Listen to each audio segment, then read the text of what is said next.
Sepasang gol dari Ayase Ueda berhasil membantu kemenangan 3-1 Jepang atas Indonesia. Meski kalah di laga terakhir grup D, pasukan Garuda masih memiliki peluang untuk lolos ke babak 16 besar.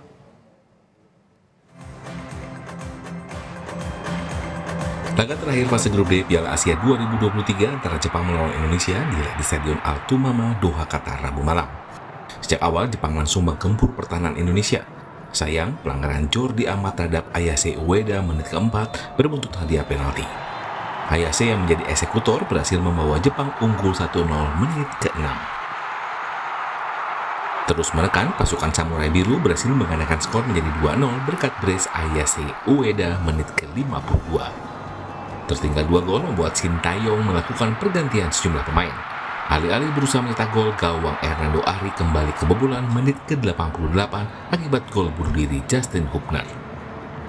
Indonesia berhasil memecah kebuntuan di waktu tambahan babak kedua berkat aksi Sandy Walsh. Menang 3-1, Jepang memastikan diri lolos ke 16 besar dengan predikat runner-up grup D. Sedangkan Indonesia di peringkat ketiga dan berharap lolos ke 16 besar bergantung dengan hasil dari laga pamungkas grup E dan F yang akan baru dimainkan pada hari Kamis.